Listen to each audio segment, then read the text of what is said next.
Au moment que je tourne cette vidéo, Honor annonçait un smartphone extrêmement fin sur le marché asiatique et il pourrait arriver sur le marché européen. Donc c'est pour ça que j'ai décidé de faire cette vidéo et voir si ce smartphone pourrait être intéressant. Alors après les flops d'Apple et de Samsung sur le S25 Edge ou l'iPhone Air, eh bien Honor veut quand même sortir un Honor 8 Pro Air, un smartphone extrêmement fin de 6,1 mm. Mais la seule différence comparée à Samsung et Apple, c'est qu'il est en dessous des 1000 €. Je vous donnerai le vrai prix en fin de vidéo. Alors le prix chinois, après il faudra peut-être rajouter entre 100 et 200 € le prix avec les taxes, mais bon, voilà, c'est pour déjà avoir une petite image à quoi pourrait ressembler ce smartphone de Honor. Mais avant de commencer cette vidéo, si vous n'êtes toujours pas de ma chaîne YouTube, abonnez-vous, elle est 100% high-tech. N'oubliez pas d'activer la petite cloche de notification pour être notifié lorsque je fais une vidéo, et bien entendu à mes autres réseaux sociaux, Instagram et TikTok, surtout TikTok parce que je fais souvent des lives pour répondre à vos questions en direct. Et si vous voulez acheter peut-être pourquoi pas ce futur smartphone quand il sortira sur le marché européen, et bien n'hésitez pas à aller faire un tour sur mon site internet lorenzo-tech.fr. Je mets souvent les meilleurs prix sur mon site internet,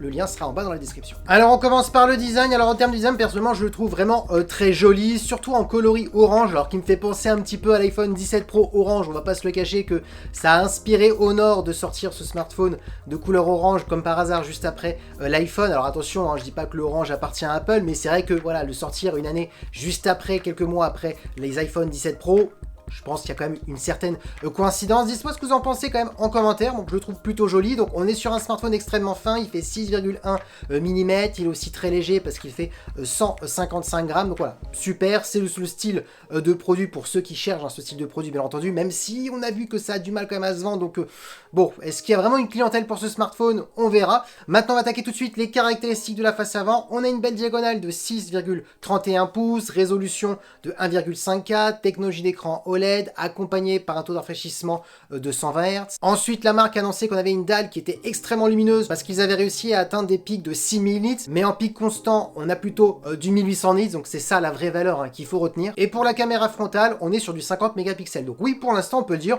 on est sur des bonnes caractéristiques. Ensuite, si on parle de la partie photo, c'est ça le sacré argument de ce Honor Magic 8 Pro Air. Pourquoi? Parce que oui, Apple avec un seul capteur et Samsung avec deux capteurs mais qui ne sont pas vraiment les meilleurs, eh bien il y a eu pas mal de critiques parce que oui, smartphone extrêmement fin veut dire qualité de photo qui n'est pas à la hauteur. Et bien là, Honor a plutôt dit non, nous on sait faire un bon smartphone, un bon photophone, et sur les specs c'est plutôt pas mal parce que je vous les donne. On a un capteur principal de 50 mégapixels, on a ensuite un ultra grand angle de 50 mégapixels et c'est pas terminé, on a bien un troisième capteur qui est en plus un téléobjectif qui permettra d'avoir un zoom optique jusqu'à x3,2, donc sans perte de qualité, et on est sur un capteur de 64 mégapixels. Donc là oui, Honor montre qu'on peut vraiment avoir un smartphone extrêmement fin et avec plusieurs capteurs. Du coup pourquoi pas, pour ceux qui disaient je peux pas acheter un smartphone extrêmement fin parce que ça m'embête d'avoir qu'un seul capteur ou deux, c'est pas très polyvalent, c'est vrai que là Honor a réussi un petit peu, on va dire, à résoudre ce souci, chose qu'on n'a pas vu pour l'instant chez Apple et Samsung. Ah oui, et pour la vidéo, vous inquiétez pas, vous pouvez filmer jusqu'en 4K. Maintenant, parlons de performance. Si vous posez la question est-ce que ce smartphone est performant, et bien la réponse est oui, parce qu'on a 12 Go de RAM accompagné du meilleur processeur de MediaTek, c'est le Dimensity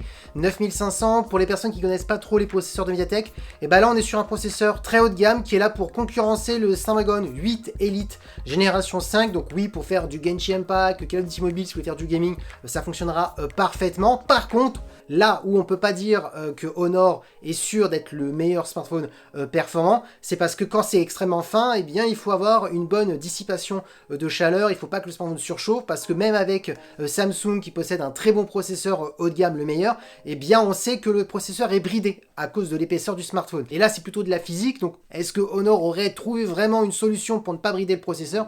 Ça, voilà, je pense qu'on peut tous se poser la question et peut-être se dire que Honor peut avoir le même problème, que ce soit du côté d'Apple ou du côté de Samsung. Ensuite, ce smartphone débute à 256 Go pour ceux à qui ça pourrait intéresser au niveau du stockage. Ce smartphone est certifié IP68 et IP69, donc oui, éclaboussure, immersion dans l'eau. Si malheureusement vous faites tomber votre smartphone dans l'eau, et bien il fonctionnera toujours. Ensuite, niveau batterie, là aussi c'est plutôt pas mal parce qu'on est sur une grosse batterie de 5500 mAh. Alors certains vont me dire, mais grosse batterie, on a certains smartphones maintenant qui ont du 6000 mAh, oui, mais pour l'épaisseur de ce smartphone, c'est quand même plutôt pas mal d'avoir du 5500 mAh. mAh, avec de la recharge rapide de 80 watts en filaire, et on a même de la recharge sans fil de 50 watts. Et pour terminer en termes de connectivité, on a de la Wi-Fi 7 dernière génération, donc ça c'est pas mal, et du Bluetooth 6. Et maintenant on attaque le prix, parce que c'est ça l'argument de ce smartphone et le point fort comparé à Samsung ou Apple, et bien c'est qu'il a été annoncé en Chine. Alors si on fait les conversions bien entendu de leur monnaie chinoise avec la monnaie européenne, il pourrait être annoncé à 645 €, mais attention, 645 € hors taxe, parce que si on rajoute les 100 € de la taxe, on est à 745, et souvent les prix sont un peu plus élevés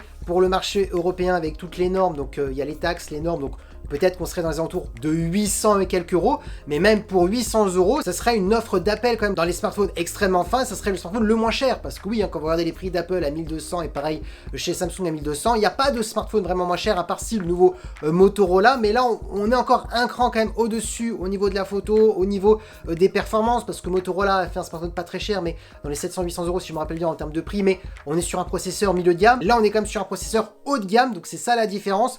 Il est vraiment pas mal un peu partout, mais il faut voir les taxes, même aussi les nouvelles taxes qui peuvent arriver, donc peut-être que c'est un peu plus de 100 €, mais normalement avec les estimations on serait quand même bien en dessous des 1000 €, donc max 800 voire presque 900 €, mais ce qui resterait quand même 300 à 400 € moins cher par rapport au dernier iPhone Air ou au Samsung Galaxy S25 Edge. Du coup, dites-moi ce que vous en pensez en commentaire. Est-ce que vous pensez qu'il faut continuer encore à faire des smartphones extrêmement fins, mais au même prix que Honor, donc c'est-à-dire pas plus de 700-800 €, ou non, pour vous, non, il faut arrêter les smartphones extrêmement fins, vaut mieux avoir des plus grosses batteries, des meilleurs capteurs photo, des grosses performances pour pas avoir de problème de chauffe dans les smartphones extrêmement fins, donc voilà, il faut abandonner. Dites-moi ce que vous en pensez en commentaire. Est-ce que vous le trouvez sympathique en termes de design, en termes de spec? Est-ce que vous souhaitez qu'il arriverait bien un jour sur le marché européen? Dites-moi tout ça en commentaire, parce que oui, la vidéo est terminée. J'espère que la vidéo vous a plu. Si c'est le cas, n'oubliez pas le petit pouce like, de vous abonner à ma chaîne YouTube et aussi à mon TikTok si vous voulez participer au live pour que je puisse répondre à vos commentaires en direct. Et bien entendu, si vous voulez acheter des smartphones pas très chers,